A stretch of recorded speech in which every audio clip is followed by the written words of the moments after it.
Jamás olvidaré la emoción que experimenté cuando nuestro hijo mayor fue puesto en mis brazos por primera vez.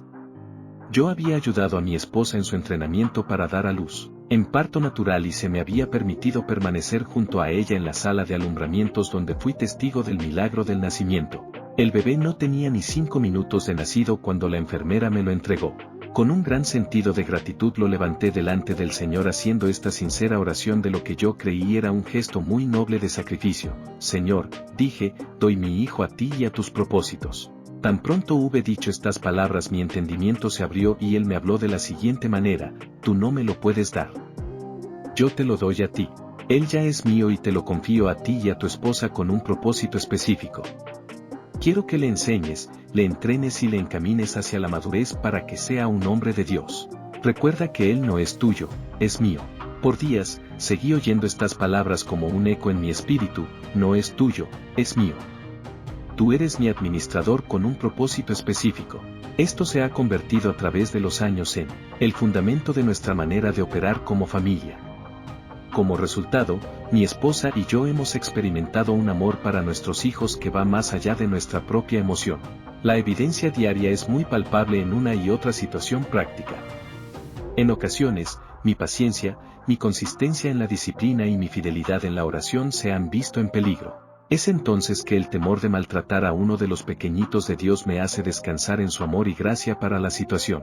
Puesto que no son míos, no puedo hacer con ellos lo que yo quiera, debo hacer lo que Él quiere. Esta realización ha permitido que mi esposa y yo disfrutemos libremente de nuestros hijos sin desarrollar relaciones ilícitas. Dios no dio a los hijos para satisfacer nuestras necesidades emocionales. En el centro de ese profundo amor que tenemos para ellos, hay un lugar de constante entrega de ellos al plan y al trato de Dios en sus vidas. Estamos aprendiendo a tenerlos con una mano abierta y a no sofocarlos con un tipo ilegal de afecto paterno o materno. Entendemos que nuestro encargo sobre ellos es por un periodo de tiempo limitado y que durante ese lapso nuestra meta es criarlos hasta que lleguen a ocupar su lugar de adultos juntamente con nosotros delante de Dios. Los problemas que los padres tienen con sus hijos adolescentes se deben en la mayoría de los casos a que los primeros no han entendido con claridad que su meta es la de llevar a sus hijos a la madurez en el Señor. Sus reacciones han sido de temor ante el prospecto de perder a su pequeño. La raíz del problema ha sido su falta de comprensión de que él o ella no es suyo en primer lugar. Responsabilidad para entrenar. Otra consecuencia de saber que mis hijos son de Dios y no míos, es un profundo sentido de responsabilidad como quien dará cuenta de ellos ante Dios. He buscado en las Escrituras el propósito por el cual Dios me ha dado hijos y he encontrado claramente los fundamentos de mi tarea. Efesios 6:4 ordena a los padres a criar a los hijos en la disciplina e instrucción del Señor. Esta disciplina consiste en entrenar a un niño para que obedezca los principios de Dios haciéndole ver la realidad de las consecuencias de un mal comportamiento. Proverbios 22:15 dice: la necedad está ligada en el corazón del muchacho, mas la vara de la corrección la alejará de él.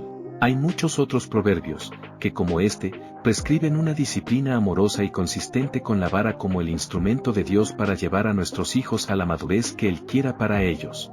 La instrucción de la que habla Efesios 6 incluye el ejemplo y la enseñanza verbal, tiene que emanar del estilo de vida de los padres. Los padres tendrán éxito para enseñar a sus hijos solo en lo que ellos estén haciendo.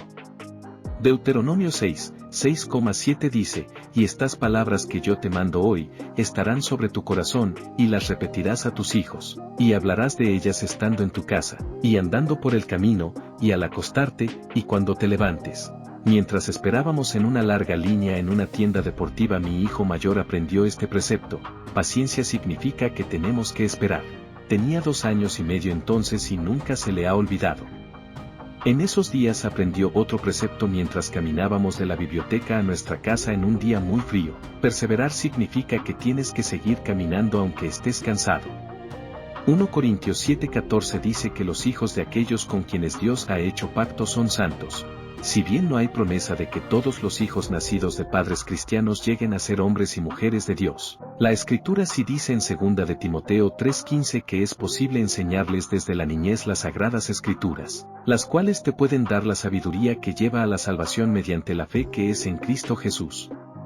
Proverbios 22:16 dice: instruye al niño en su camino, y aun cuando fuere viejo no se apartará de él. Estos versículos se pueden resumir de la siguiente manera: un niño que se ha familiarizado adecuadamente con la realidad desde su nacimiento, rechazará lo falso cuando se le presente en sus años maduros. Si enseñamos a nuestros hijos con el ejemplo, con la palabra y con la disciplina bíblica las verdades de la realidad de Dios y sus caminos en el universo, más adelante, cuando sean confrontados con otros sistemas de pensamiento, los reconocerán por lo que son: extraños, vacíos e inoperables. 2 influencias. A ninguna otra persona dio Dios la responsabilidad de entrenar a nuestros hijos. Tampoco se ha dado otra filosofía o estilo de vida como patrón para criarlos. Como consecuencia, me he visto obligado a examinar detenidamente la manera en que los niños son criados en nuestra cultura. Las 2 influencias más prominentes en el entrenamiento de los niños son la televisión y las escuelas públicas.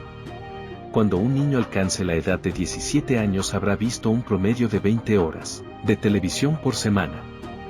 Este mismo niño probablemente habrá asistido a la escuela pública 6 horas al día, 185 días al año, durante 12 de los años más impresionables de su vida. ¿En qué manos está el entrenamiento de sus hijos? Mi reto como padre es involucrarme activamente en la vida de mis hijos. Cada niño tiene debilidades particulares que necesitan fortalecimiento y dones característicos que deben ser estimulados para que él o ella entre en el propósito de Dios para su vida. Si yo delego alguna porción de mi responsabilidad a la televisión o al maestro de escuela, yo quiero saber de qué manera esa experiencia de aprendizaje contribuirá a la preparación de mi hijo. Los padres tendrán éxito para enseñar a sus hijos solo en lo que ellos estén haciendo. La televisión y los celulares se ha convertido en el Dios doméstico. La religión que prevalece en nuestra cultura es el humanismo secular. La televisión y el móvil es un reflejo a todo color de una cultura formada a la imagen del humanismo secular. La televisión y los celulares se ha convertido en el Dios doméstico de esta religión, dando sus pronunciamientos aproximadamente 6 horas al día. El aspecto más destructivo de la televisión que alimenta a los niños no es que lo peor que presenta blasfeme abiertamente contra Dios, sino que sus mejores programas presentan por lo general un punto de vista del mundo en el que Dios sencillamente no existe. El humanismo secular dice que el hombre es la respuesta a todas las interrogantes de la vida, que él es el centro del universo. Esta filosofía ha invadido también el sistema de educación pública. La parte más peligrosa de esta experiencia no es que se prohíba orar en el aula, sino que todas las asignaturas, la historia, la filosofía, la sociología, la psicología, las ciencias naturales se enseñan como si el Señor del universo no existiera. Los principios de la vida se enseñan sin el Señor de la vida.